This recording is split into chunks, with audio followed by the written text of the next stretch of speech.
Our next speaker is Ms. Rayne Thoman. She's a third-generation registered nurse with 9 years of clinical experience from Buffalo, New York. Rayne, on behalf of PPP, I want to thank you for your courage in speaking out today. Thank you.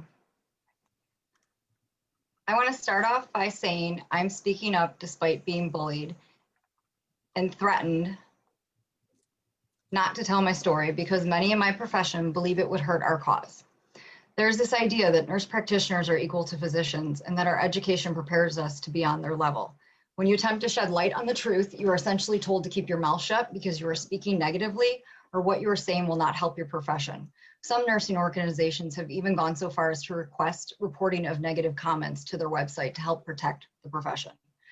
One of my goals by speaking here publicly today is to hopefully inspire other nurses to find the courage to speak up about what is happening to our profession and most importantly, to protect our patients. After working as a registered nurse for 5 years in various settings, with psychiatry being my favorite, I decided to pursue my psychiatric nurse practitioner degree and enrolled in a brand new master's program at a local college that would take 2 years to complete. I was excited to do something I love and to help patients. From the start, I realized that this was not an adequate program in the way it was being taught and how it was being run. There wasn't a psych NP on staff. Instead of the director was a clinical nurse specialist in psychiatry, which is a completely different degree path that has been phased out of nursing. You can't even become one of those anymore. I found myself wondering how the program was even allowed to be accredited.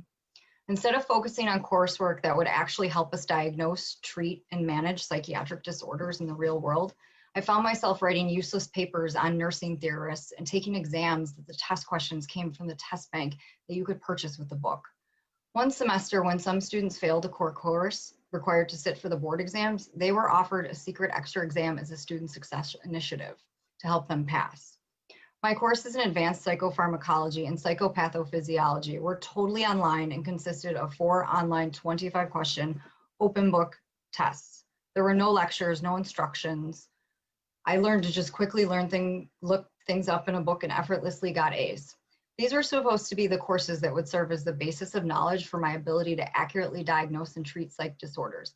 That includes prescribing mind-altering psychotropic medications and highly addictive controlled substances. My degree would also allow me to care for patients across the lifespan, yet there were no requirements or even encouragement that I care for pediatric or geriatric patients during rotations, just to get my hours wherever I could, and there was only 1 class lecture on each of those patient populations. Even more alarming, when I started my clinical training with a psychiatrist, a medical doctor, it was clear I did not have the foundational knowledge necessary to understand the complexity of common psych drugs on a psych patient's brain, despite receiving those A's. How could I possibly provide high quality, independent, safe care to patients if I was not properly prepared? When I was accepted into a better program elsewhere and they looked at this coursework, they determined the credits were not up to their standards and would not transfer. I was essentially stuck in this program, or I'd have to start completely over and lose tens of thousands of dollars and all that time. I joined various private social media groups comprised of NPs at various stages in their careers, hoping to find guidance from my peers on how to improve what I felt like was a hopeless situation. To my dismay, many colleagues were reporting similar concerns. I discovered that poor NP training programs are all too common, and NPs take to social media to discuss how unprepared they feel or actually ask what to do for real patients.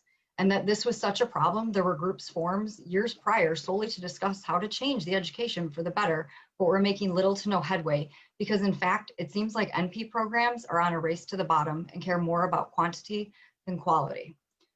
Most programs previously were brick and mortar. They were set up like medical schools.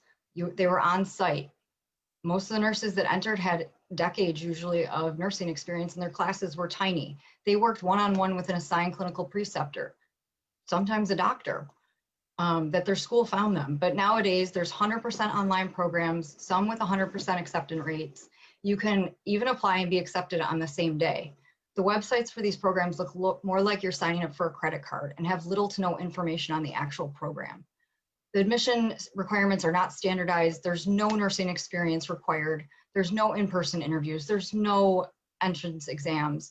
And some don't even require you to have a bachelor's degree, which is quite scary to me because how can you become an advanced practice nurse with no prior experience? What's more, these programs also ask students to find their own preceptors instead of assigning one. Students desperately scramble to find anyone who will permit them on site and are even willing to pay for-profit companies to find them a preceptor. As you can imagine, this creates a highly variable experience, and the graduates of these programs are underprepared for what lies ahead. There are even students that end up not graduating because they cannot find preceptors. The social media boards are filled with daily posts begging for preceptors and stories of students sitting out semester after semester. They are left feeling helpless and devastated and just continue to work as nurses and pay back their loans for an education they never received. The final straw for me came when I started my clinical hours with a preceptor I found, but my school did not set up my contract with the hospital properly, despite telling me months earlier they had, so I could not continue. I then found out on my own accord that my preceptor was not even approved by my state's education regulations. I could not in good conscience continue at a school that either knew this and was allowing this unethical behavior to happen, or they did not know, and this was yet another example of their incompetence. I was done fighting with the school, and per lawyer's advice, I filed complaints with the Nursing Accreditation Agency as well as my state's education department last summer. The accreditation agency determined there were no issues, and the education department still has an open investigation, and there has been little to no changes with the program. There is no sense of urgency for nursing to regulate itself. This has been a disheartening experience and created major setbacks, not just for me, but many of my colleagues.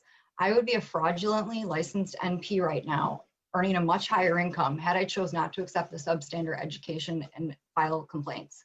I am deeply concerned about the false narrative that NP organizations and nursing groups are putting out there, and that nurses are in such fear to speak out. That NPs are allegedly prepared to work independently from day one with education like this and are equivalent to physicians. This is not true, yet this is fed to us as dogma in the hopes that our lies become our truth. Physicians spend decades on their education and training with rigorous medical and science curriculum and stringent admission criteria that NP education does not have. NP programs were designed to be an abridged clinical path for experienced nurses to go back to school and build off that experience in order to work as a team with physicians, not independently. If NPs are to function independently and provide safe care, the education actually needs programs designed to teach us to do that. I'm speaking out because while I am a nurse and support my nursing colleagues, I'm a patient advocate first and foremost.